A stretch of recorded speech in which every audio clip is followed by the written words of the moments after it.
La collection. Les populations esclaves. Son livre 1, Économie. Son livre 2, Entité. Son livre 3, Sciences. Son livre 4, Social. Son livre 5, Spiritualité. Nous vous proposons la conférence vidéophonique du livre 3, Sciences. Chapitre 8. Mystère jupitérien. Selon des astronomes et des astrophysiciens, la planète Jupiter émettrait plus d'énergie qu'elle n'en reçoit du Soleil. Quel serait donc ce mystère? Contrairement aux planètes de notre système solaire, Jupiter serait un émetteur d'énergie. Serait-il possible d'utiliser cette énergie? Un émetteur-récepteur d'ondes scalaires serait-il la solution?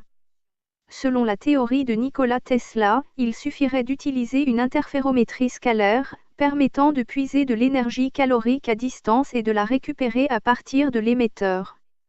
Pour pouvoir ce faire, il conviendrait d'admettre que certains pays, comme les USA, la Russie et peut-être aussi la Chine, seraient déjà dotés des technologies permettant de le faire. Il ne faut évidemment pas compter sur leur personnel scientifique, pour renseigner les populations qu'ils tiennent à l'écart de toutes leurs découvertes. Ce ne sont pas non plus les gouvernements officiels, qui eux, sont inexorablement tenus écartés des progrès de telles recherches, qui en parleront. Les responsables des éditoriaux d'information, qui sont à la solde des dirigeants de l'ombre, ne fourniront aucun renseignement, non plus, dans la mesure où ils seraient eux-mêmes informés, ce qui ne doit évidemment pas être le cas.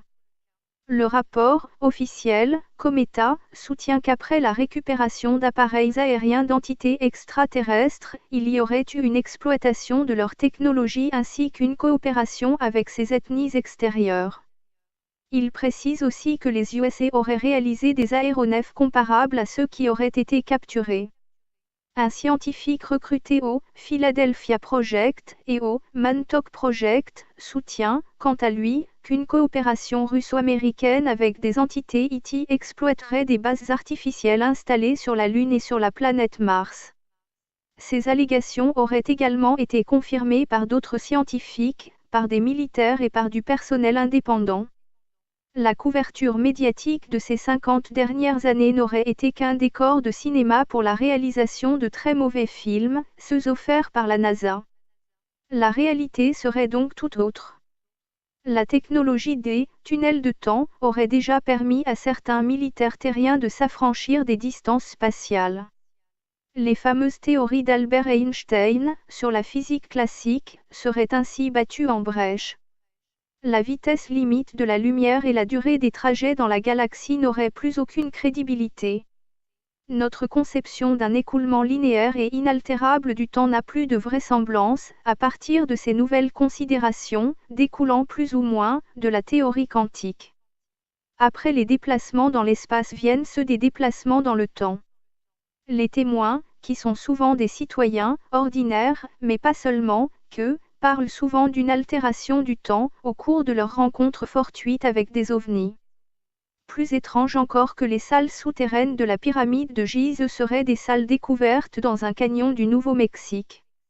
Les révélations apportées par les objets qui se trouvaient stockés dans ce site archéologique, qui daterait du IXe siècle, auraient une origine de 800 ans dans le futur. Il n'y a aucune chance pour que la NSA américaine et ses services secrets, chargés de leur étude, nous informent, ni sur des explications, même aléatoires, ni sur leur véracité, sauf à utiliser la tactique bien habituelle de la désinformation. Parmi les mystères jupitériens, celui de la comète Shoemaker-Levy 9, ou SL9, figure parmi les plus énigmatiques. Il aurait été constaté, par des observateurs scientifiques indépendants des USA, que les impacts causés par cette comète, désintégrée en plusieurs morceaux, ne correspondaient pas au volume supposé. En effet, il se serait agi de morceaux de comète correspondant approximativement à 1 km de diamètre. Or, les perturbations engendrées correspondaient, elles, à des impacts représentant des volumes bien supérieurs au volume de la Terre. C'est en juillet 1994 que cette comète s'est écrasée, éclatée en une vingtaine de fragments se suivant en file indienne. Les observateurs décrivirent des boules de feu géantes accompagnées de panaches s'élevant à plus de 3000 km d'altitude, au-dessus de la surface gazeuse de Jupiter, à chaque impact. Ces constats étaient sans commune mesure avec les impacts qui avaient été envisagés pour un phénomène du genre supposé. Des retombées de débris auraient aussi créé des taches qui ont été comparées à 4 volumes terrestres, chacune. Il ressortirait en réalité que ces fragments, si bien alignés, auraient été le résultat d'essais de nouvelles armes à antimatière, déployées par l'armée américaine. Si c'est exact, le camouflage serait parfait, même si, la plupart des scientifiques ayant suivi l'épisode, paraissaient très circonspects, quant au constat des effets particulièrement étranges, avec une collision, cométaire. Et Dieu? Et si, Dieu, n'existait pas? Voilà qui est bien étrange. La traduction de ce terme, Dieu, signifierait « ceux qui viennent du ciel », s'agirait-il tout simplement de prendre pour des dieux, toutes les entités biologiques extraterrestres qui seraient venues du ciel, sur des « chars de feu », Dieu, pourrait n'être alors qu'une traduction inconvenable. L'espèce humaine proviendrait-elle de dieux extraterrestres? L'ADN représente l'ensemble des informations héréditaires présentes en totalité dans chaque cellule humaine. Il est le programme biologique. C'est dans son assemblage que se trouvent toutes les informations servant à coordonner la réplication à l'identique d'un sujet qu'il représente, avec la particularité de réaliser un caractère unique pour chaque réplication. Le corps humain est constitué de 100 milliards de cellules. Chaque cellule a un rôle prédéfini. 3 à 5% seulement de notre code génétique seraient des gènes actifs suffisants à la réalisation de toute notre structure physique. Tout le reste de notre code génétique ne serait pas des séquences codantes. À quoi servirait-il donc alors? Une hypothèse de chercheur pronostique qu'une forme supérieure d'intelligence extraterrestre se serait impliquée dans la création de nouvelles formes de vie et décidé de l'implanter sur notre planète et peut-être sur d'autres aussi. Il apparaîtrait également très probable que la variété humaine ait été le résultat d'une manipulation génétique avec l'Homo erectus vers l'Homo sapiens, lequel Homo erectus serait lui-même descendant d'une variété évolutive de grands singes. Cela pourrait peut-être expliquer que 95% des gènes humains et de certaines variétés de singes soient identiques. L'espèce humaine serait-elle le résultat d'une bioingénierie extraterrestre? La théorie de l'évolution darwinienne, en raison de la complexité trop aléatoire et hasardeuse de la molécule humaine, pourrait ne pas être applicable. Elle semblerait beaucoup plus procéder d'un programme très élaboré. En effet, le caractère de l'ADN, correspondant au quatrième état de la matière, présente les caractéristiques d'un cristal liquide, linéaire et unidimensionnel, dont les 4 bases hexagonales, tout comme les cristaux de quartz sont des arrangements réguliers d'atomes. Cette particularité permettrait d'émettre et de réceptionner des ondes électromagnétiques. L'ADN est un cristal apériodique correspondant à un véhicule de communication, qui pourrait expliquer que les 95 à 97% des fonctions inconnues de notre ADN seraient sous contrôle. Une théorie, concernant son fonctionnement, précise que les gènes sont des objets quantiques dont la particularité de téléportation des photons garantirait la cohérence et la cohésion de l'organisme humain. Ce schéma pourrait expliquer le chaînon, toujours actuellement manquant, reliant l'hominidé à l'humain. Le génome humain se compose de 30 000 gènes dont 223 ne présentent aucune caractéristique évolutionnaire. Ils sont désignés sous le terme scientifique de « gènes étrangers ». D'où cette hypothèse d'une création de l'espèce humaine hybride. Pourquoi pas, mais dans quel but? Toutes les hypothèses sont recevables, sans qu'aucune ne puisse donner une entière satisfaction. Une intervention extraterrestre pourrait-elle apporter la solution? La séquence de vie de l'Homo erectus, originaire d'Afrique, se situerait entre 1 million et 300 000 ans. Celle de l'Homo sapiens aurait débuté, il y a 300 000 ans. Le processus d'hybridation devrait permettre d'élever l'humanité vers un niveau de conscience supérieur, selon certaines éventualités. Cela devient en effet particulièrement urgent. Théorie du vivant. La fonction du vivant serait la réalisation d'une biographie qui ignorerait tout de son début et qui ne connaîtrait rien de sa fin. Ceci étant dit, il convient de déterminer quels sont les éléments constitutifs du vivant. 4 atomes principaux, le carbone, l'hydrogène, l'oxygène et l'azote sont à la base de tous les composés chimiques existants dans l'univers physique, plus d'autres adjonctions telles que le phosphore et le soufre. Ils constituent les composants essentiels participant à l'organisation de la vie, mais il s'agit d'une échelle atomique. La molécule est-elle la base de tous les composants constituant le monde du vivant. Chaque molécule est construite à partir d'un composé chimique regroupant divers atomes, organisés et liés entre eux par leurs électrons, selon un regroupement particulier à chaque molécule. Les molécules organiques sont répertoriées en glucides, protéines, lipides et les acides nucléiques. Il convient de souligner que chaque être vivant est composé de molécules inorganiques telles que l'eau, qui entre dans sa composition à partir de 65% pour l'humain, jusqu'à 98% pour la méduse. L'organisation du squelette est quant à lui, synthétisée à partir d'un sel, appelé du phosphate de calcium. Ces molécules forment les éléments constitutifs des cellules. Il y a évidemment une très grande complexité concernant l'organisation des cellules. L'ADN, les gènes et les chromosomes en sont les 3 objets moléculaires essentiels. Chaque cellule comporte un noyau, lui-même composé d'acides nucléiques que sont l'ADN et l'ARN. La fonction essentielle de l'ADN avec ses 4 composants AGCT est son rôle d'information à partir de son programme génétique. La fonction de l'ARN avec ses composants AGCU sera d'être extraite du noyau, après leur fabrication au sein du noyau en portions d'ADN. Leurs structures et leurs fonctions y sont extrêmement diversifiées. Elles sont chargées de transmettre des informations particulières. Ces associations qui sont appelées chromosomiques constituent l'échelle moléculaire. C'est la relation existant entre l'ARN et les acides aminés qui permet la compréhension de l'organisation entre ce qui est appelé communément l'inerte avec le vivant. Autrement dit, cette relation explique la mise en œuvre de toute l'organisation des cellules constituantes, du végétal et de l'animal, à partir du minéral. En résumé, les cellules sont des usines de fabrication des organismes vivants à partir des enregistrements contenus dans leur noyau. Ces renseignements sont transmis par ce noyau à l'organisation de chaque cellule. Ensuite, chez les organismes multicellulaires, les cellules s'organisent entre elles, selon le schéma organisationnel qu'elles ont reçu, pour fabriquer les tissus particuliers qui sont consécutifs à l'organisation de chaque organisme. Oui, mais pas seulement.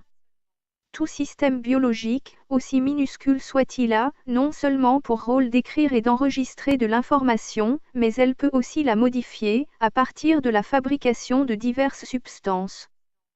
Tous ces mécanismes cellulaires ont tous une influence sur l'organisation globale multicellulaire. Un organisme est ainsi représenté par un ensemble intégré des divers systèmes organisés, soit en organes, soit en réseaux, aux fonctions très précises et qui collaborent entre eux. Il s'agit là de l'échelle cellulaire. Il convient, toutefois, de comprendre comment fonctionne l'information située à l'intérieur du noyau de chaque cellule. La molécule d'ADN est composée en portions appelées des gènes. Ce sont des séquences d'ADN qui portent toutes les instructions concernant la future élaboration de l'échelle cellulaire. Une synthèse de certaines séquences sera transmise par l'ARN messager.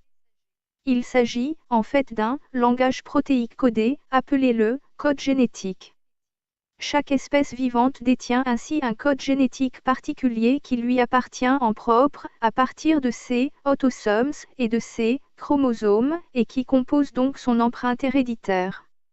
Des gènes apparaissent être les responsables de certaines maladies. Le patrimoine génétique, qui regroupe la totalité des gènes, détermine l'ensemble des particularités propres à chaque individu de chaque espèce végétale et animale.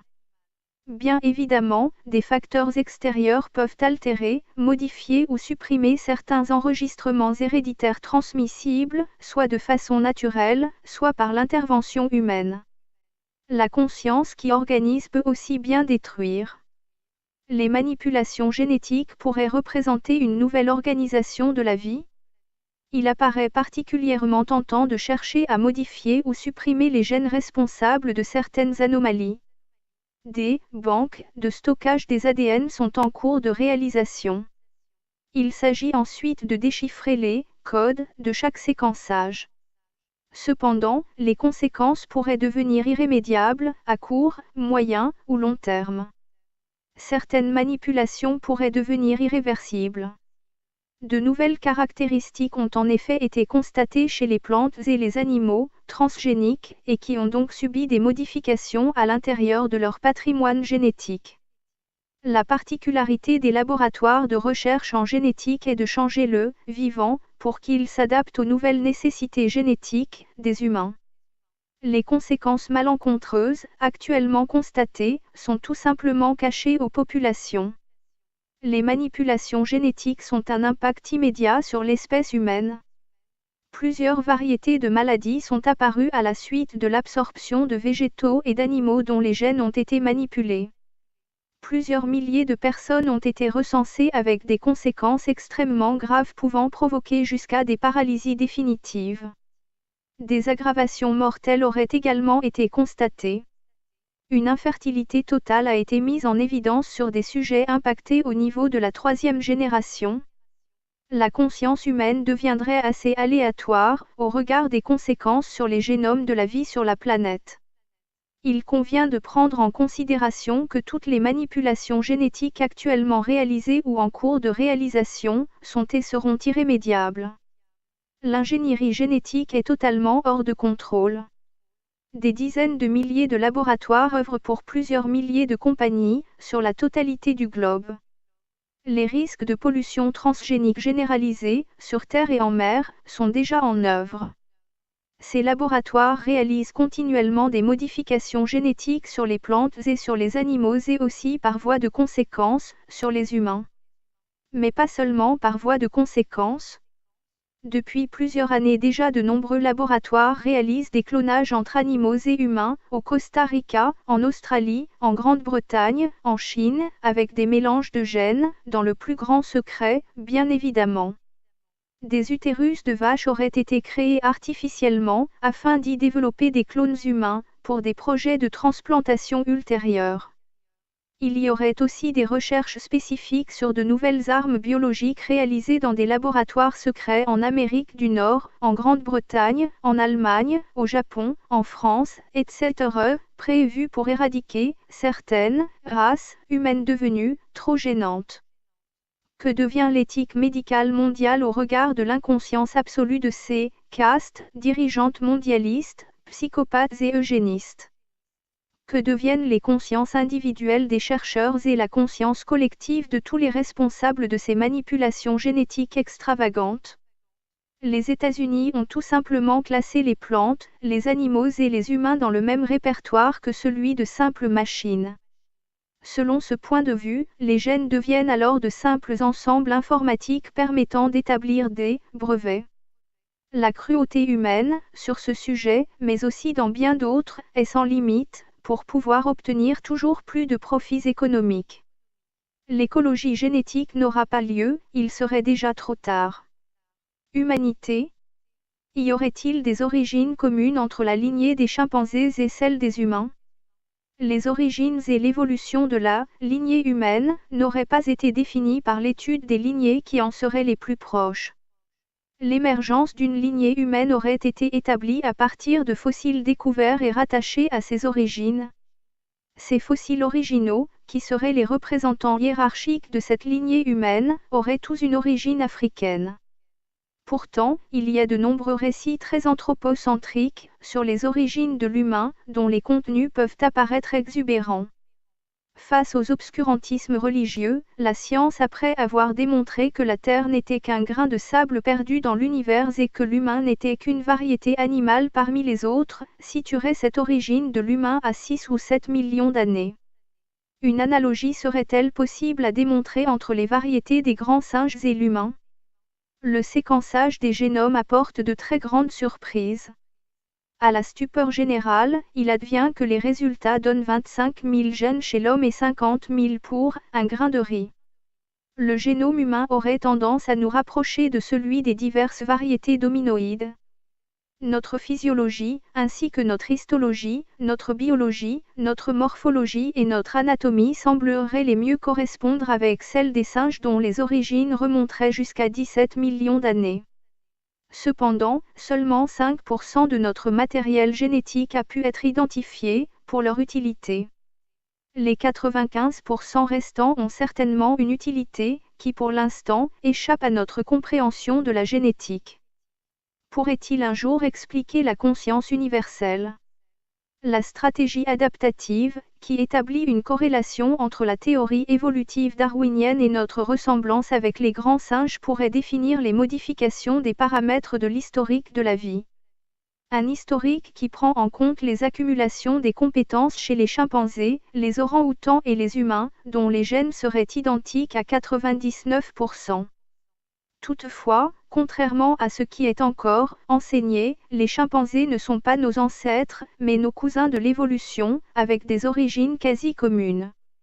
Le patrimoine génétique des humains serait identique, à tous les endroits de la planète, à 99,99%. Il ressort que les 7 milliards d'humains, vivant actuellement sur cette planète, descendraient tous d'une origine ancestrale d'environ 10 000 individus.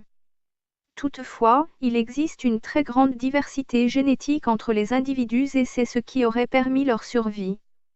Pour connaître cette diversité, il suffit de vérifier le nombre des différences génétiques contenues dans le génome des individus. En Namibie, pays considéré comme possédant les peuples les plus anciens de l'humanité, ces 2 millions d'habitants sont divisés en 28 groupes ethniques. Les différences d'apparence, constatées parmi les humains résulteraient simplement des mutations génétiques permettant leur adaptation aux conditions de vie locales particulières. Le sujet de l'évolution reste scientifique, mais il a aussi des implications théologiques et philosophiques qu'il conviendrait de devoir les prendre en considération. Deux conceptions sur l'origine de la vie s'opposent. L'une, qui est scientifique et qui considère que l'humanité est issue de l'organisation de la matière, sans aucune intervention extérieure. L'autre, qui est métaphysique, porte sur la recherche des causes et qui est de conception religieuse et philosophique, considère qu'une organisation supérieure à l'humain dirige tout. Les Sumériens avaient instauré 4 dieux, celui du ciel, celui de la terre, celui de l'air et celui de l'eau. De ce polythéisme a succédé le monothéisme instauré par les religions judaïques, chrétiennes et musulmanes. Elles auraient pris en considération la création de l'univers par un seul Dieu. L'humanité aurait été créée à partir de 2 êtres appelés Adam et Ève, qui sont les personnes bibliques de la Genèse, où Ève aurait été tirée d'un côté d'Adam. S'agit-il d'un mythe purement religieux ?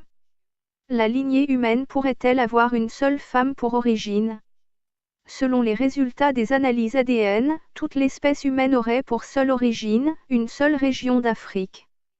Auquel cas l'histoire d'Adam et d'Ève ne serait plus un mythe. Cette histoire, à base purement religieuse, pourrait faire référence à un épisode où la planète pourrait avoir été visitée. Des fossiles d'hominidés découverts récemment font apparaître que plusieurs espèces d'hominidés, dont certains remonteraient à 2 millions d'années, seraient apparus bien avant l'Homo sapiens. Ces hominidés seraient censés être apparus à la suite d'un processus de sélection naturelle. Ils remonteraient jusqu'à 6 millions d'années et seraient les descendants d'un ancêtre primate, selon le processus évolutif darwinien. Toutefois, la véracité de ce processus n'apparaît plus crédible actuellement. Pourquoi les autres espèces animales n'auraient-elles pas pu bénéficier du même niveau évolutif que l'humain ? Pourquoi l'humanoïde a-t-il perdu sa pilosité, s'il est le descendant des primates ? La réponse à cette question résiderait-elle dans une troisième explication sur les origines de l'humain ?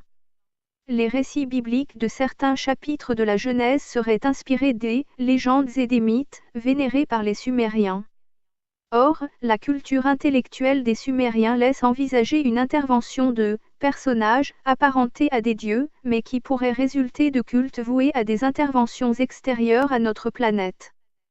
L'évémérisme, qui explique que les dieux seraient des entités vivantes, découlerait d'une mythologie liée à une civilisation. Alfred Russel Wallace réfutait la théorie darwinienne par le fait qu'elle ne pouvait pas expliquer l'évolution du cerveau humain. Les facultés intellectuelles particulières de la pensée humaine ne pouvaient pas être adaptatives, selon le processus de la sélection naturelle. Il a préféré accorder une explication spirituelle au processus, par un « esprit créateur ». Une intelligence créatrice devrait être à l'origine de l'avènement de l'espèce humaine actuelle. Y aurait-il eu une intervention extérieure avec une manipulation génétique, à partir d'une des variétés d'hominidés et qui aurait permis d'aboutir au résultat actuel de l'humain? De nombreux éléments sembleraient le suggérer. L'évolution caractéristique du cerveau humain ne permettrait pas d'accréditer le résultat d'une évolution. Les changements extrêmement rapides, constatés à partir du cerveau des hominidés d'origine, ne peuvent pas s'expliquer à partir d'un schéma évolutif logiquement très lent.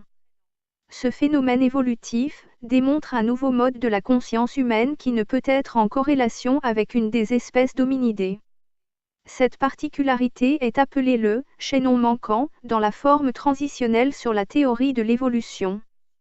Les modifications apportées par la génétique actuelle peuvent démontrer comment il est concevable de modifier l'ADN humain pour son évolution vers un but particulier d'organisation sociale. Par exemple, une protéine dénommée FOC2, découverte dans les nucléotides humains, correspond au gène du langage. Il s'avère que ce gène aurait une origine très récente remontant à 200 000 ans. Comment ce gène s'est-il introduit dans notre organisme ? L'emplacement particulier du larynx humain est un autre exemple n'obtenant pas d'explication.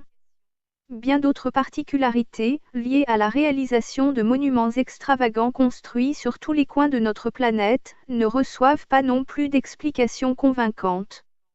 La monstruosité de certaines de ces constructions n'apparaît toujours pas réalisable de nos jours, par aucun moyen technique envisageable. Leurs emplacements, leurs formes et leurs raisons d'être restent autant d'énigmes. Les messages que certains de ces monuments semblent vouloir véhiculer ne nous sont pas plus compréhensibles. Où sont donc les explications? Chez les théologiens. Des tablettes sumériennes, écrites en langage cunéiforme, représenteraient les premiers textes écrits découverts à ce jour. Traduites, elles expliqueraient que des dieux seraient venus sur notre planète pour y récupérer l'or dont ils avaient besoin. Elles expliqueraient aussi que les dieux se seraient mélangés avec les humains. Elles préciseraient également quel aurait été leur rôle dans la création d'une autre humanité vouée à leurs exigences, dans la récupération de l'or. Elles relateraient, en particulier, que les dieux enseignaient la connaissance et la sagesse. D'autres récits historiques, de cette création de notre humanité, seraient rapportés dans d'autres civilisations anciennes. Des écrits des Mayas et aussi des textes égyptiens relateraient que la parole nous aurait été octroyée par des dieux. Des pétroglyphes préhistoriques, considérés comme des symboles gravés dans la pierre, représenteraient des dieux descendants des cieux. Ils auraient été identifiés en Amérique du Nord et du Sud, en Europe et en Asie. Ils témoigneraient à leur façon de l'impact de ces entités extérieures sur les sociétés humaines locales, par des apports de connaissances. Intelligence. L'autoprogrammation d'une machine intelligente fonctionne selon les mêmes algorithmes organisationnels et d'apprentissage profond, couplés à la perception visuelle, comme ceux d'un cerveau. Un algorithme étant la description précise, sous forme de concept simple, de la manière dont on peut résoudre un problème. Un concept étant un contenu de pensée, parfois considéré comme une idée abstraite, donc séparée de la réalité d'une chose, d'une situation ou d'un phénomène. L'intelligence artificielle s'inspire donc des principes de fonctionnement d'un cerveau. Une croissance exponentielle des données assortie à la complémentarité des processeurs permet ce processus. Le processeur est un circuit électronique qui effectue les opérations arithmétiques et logiques. L'appellation microprocesseur tient du fait que les composants du processeur ne sont plus distincts, mais incorporés dans un même circuit intégré. Le processeur doit être considéré comme le centre nerveux de l'ordinateur.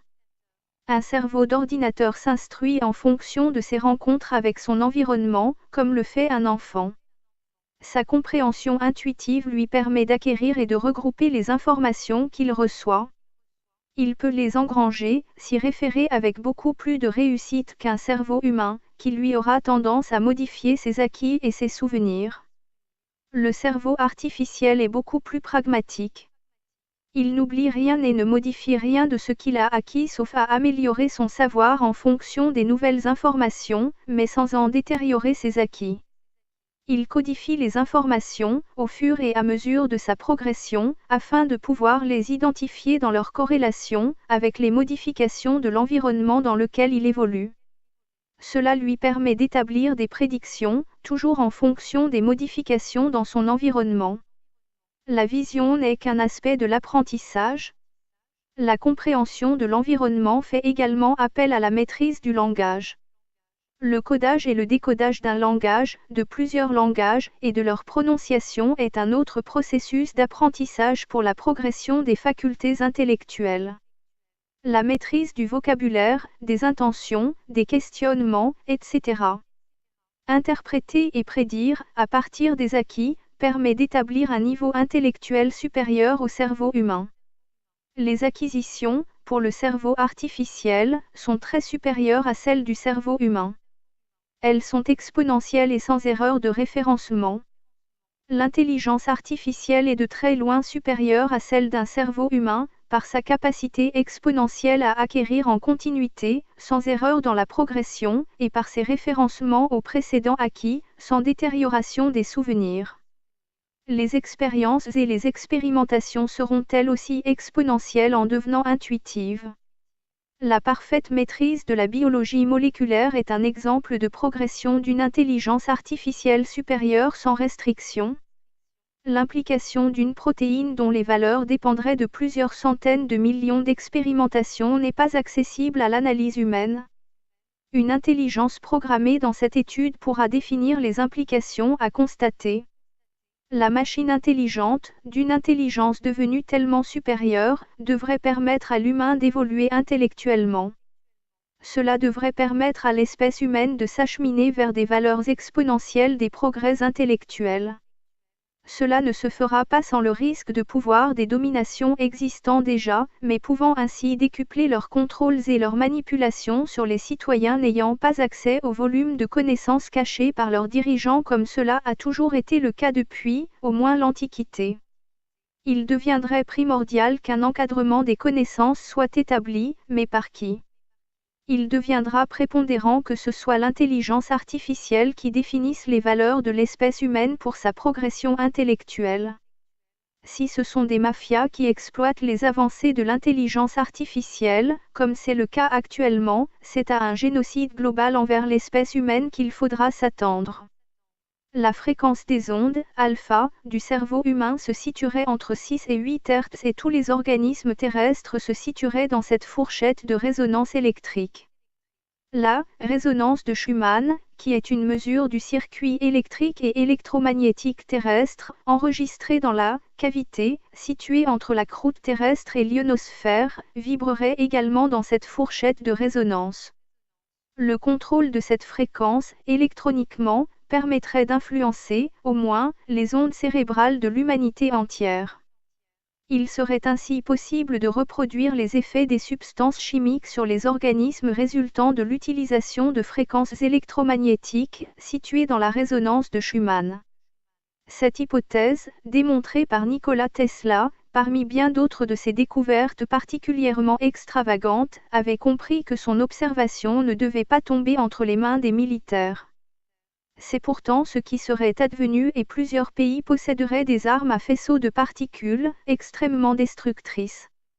Le dispositif HARP, développé d'abord en Russie puis aux USA, procéderait à partir de stimulation du champ magnétique terrestre permettant la création d'un bouclier ionosphérique. L'ionosphère deviendrait, de cette façon, une cavité de résonance. Le système HARP, High Frequency Active Auroral Program, d'abord utilisé dans un but défensif serait devenu un modèle d'armement très offensif. L'échauffement de portions de la haute atmosphère permettrait d'affecter la température globale terrestre. La concentration énergétique de ce dispositif sur une petite partie ionosphérique créerait une distorsion dans sa magnétosphère. Il s'agirait ainsi de modifier le bouclier naturel de notre planète pour créer un couloir qui se dirigerait sur un endroit ciblé de la planète et d'y provoquer un impact d'une très grande puissance. L'importance de cet impact serait comparable à une puissance égale à celle de plusieurs éruptions volcaniques conjuguées. Il pourrait être à l'origine des divers dérèglements climatiques déjà enregistrés. Y aurait-il une guerre secrète contre des peuples?